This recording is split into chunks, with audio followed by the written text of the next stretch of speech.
Who's hungry? The Deli's open. Hey guys, welcome back to another edition of Marco's Deli, powered by WagerTalk TV.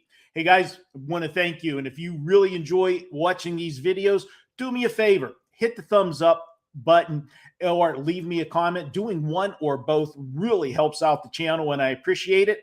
And the more of you that do that, the more free content we can continue to provide you here on the channel. We've got a jam-packed show this week as we're going to take a look at a WNBA game, a NBA game, and an NHL game. We got it all for you this week. Let's get right into the show and start it off Saturday. WNBA action. We got the Chicago Sky at the Portland Fire. Now, Portland is a expansion team, new team, and the knee-jerk reaction might be to grab Portland as a home dog in their home opener in their first ever franchise game. That's a good thought, but I got to tell you, this Portland roster is not that strong. And I got to tell you, it's going to take time for this team to figure out the chemistry, putting all these new players together. Now, Chicago was not a good team on the road last year. I get that. But I actually expect Chicago to be a better team this year. They had some offseason acquisitions, and they had an offseason trade, big one. Angel Reese is no longer with Chicago, and I think that's a big factor here. The knee-jerk reaction again would be, oh, well, they lost Angel Reese. They're not going to be as good. This is one of those cases where I think it is addition by subtraction. Let's be honest. Yes, she's a talented player, but she causes a lot of drama, and there was a lot of tension with this team. And I think they're going to play better as a team without her on the team and in the lineup. And with that said, I'm going to take the continuity of a more veteran ball club against an expansion team tonight in the first game. I'll go ahead and lay the 4.5 points with Chicago in this one on Saturday. I think they win this one by 10 or more, actually. So go ahead and lay the points for play number one here on Marco's Deli. Take Chicago in the WNBA on Saturday. Play number two on Saturday, we're going to take a look at Colorado at Minnesota in hockey. Now, Colorado has looked fantastic in their first two games of this series and also the first 4 games of their previous series. It's a team that's playing just great hockey right now. But I'm going to say Minnesota is catching a fantastic break here. It's a tremendous advantage in what's happening with the scheduling. They played on Tuesday, game 2. Game 3 not till Saturday. That gives them 3 full days, rest, recuperate, and go back to the drawing board. If you're Colorado, what do you fix? Nothing, okay? Because everything was working for you so far in the first 2 games. Minnesota, they got to go back to the drawing board. And we talk about in playoffs so often about the zigzag theory.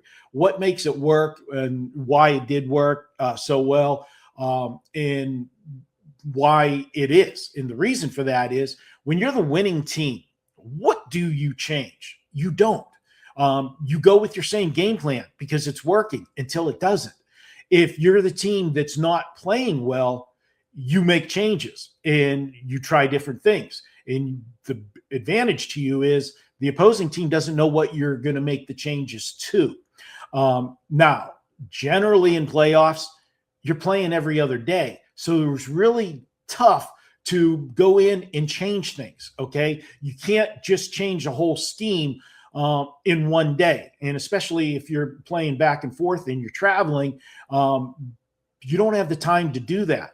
Minnesota is catching 3 days to work and put different things in. I think you're going to see a monster game from Minnesota on Saturday night. It's their season, basically. They're down 2-0. And the old adage in playoffs, doesn't matter if it's NBA or hockey, they always say it. It's not a series until the home team loses a game. So even though Minnesota is down 2-0, They can get right back in it if they take care of business in their 2 home games here in games 3 and 4. It starts with game 3. I'm going to go ahead and take Minnesota here. And then on the other side, you look at Colorado. Not only do you not change anything, but the last thing you want whenever you're on a roll is to have days off. It's a momentum stopper. And as good as they've played in scoring those 14 goals in the first 2 games of this series, they might just be feeling a little bit too fat and sassy with those 3 days off. So another reason to take a hard look at Minnesota in game 3. Okay, that's play number 2. Take Minnesota. Before we get to the final game, NBA playoffs, let me tell you what is going on with me this weekend. Big deal going on Saturday. Now, I'm taping this on Friday night, so unless something happens injury-wise or line just totally goes out of whack, we're looking at a 5% play on Saturday. You know those plays sell for $35 by themselves. You know that our 5% plays, we don't release a lot of them. We're on a 6-in-1 run with those 5% plays recent. And if you go a long term with those plays, we have been even better with those long term, as those 5% plays are 46-24 over the last 27 months. You can get that 5% play tomorrow for $35, or why not get a 3-day all access package? $49. Normally it's $69. You can get it for just $49. Get 3 days. You'll get every play I release, including the 5% play. That's all sports: baseball, basketball, WNBA. If I have any horse racing, you get that as well. Everything for 3 days, one package, $49. All right, guys, let's get to that final game. And we're going to take a look at Detroit at Cleveland.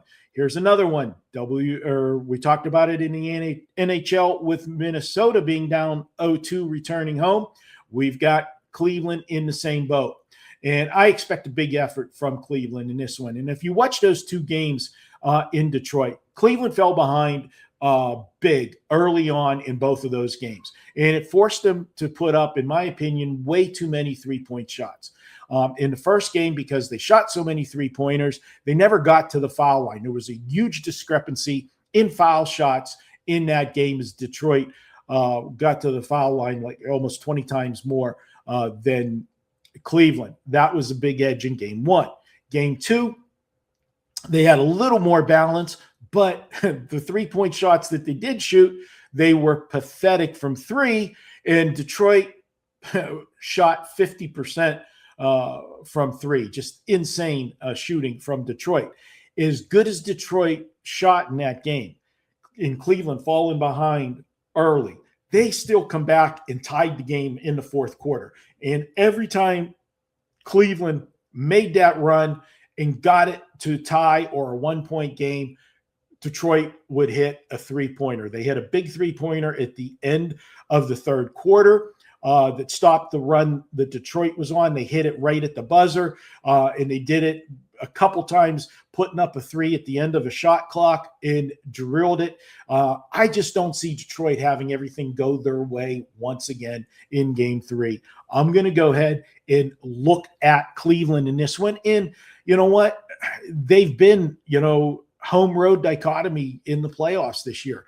They are 0-5 straight up on the road in the playoffs, and 0-5 against the spread. At home, they're 4-0 straight up, 3-1 against the spread. Look for a big effort from Cleveland in game 3 on Saturday. I'll go ahead and lay the points with Cleveland on Saturday. Now, guys, if you really do appreciate these videos, do me a favor, give us that thumbs up. It does help the channel out a lot. Leave me a comment. Tell me who you like tomorrow in playoff action. Let me know if you have any questions. And just tell me where you're watching from. I always enjoy reading all the comments and seeing where all our viewers are from. Until next week, guys, I'm Marco D'Angelo. Appreciate you stopping by the Deli. And as you know the drill, let's eat good this weekend and cash some tickets. I'll see you next week here in the Deli.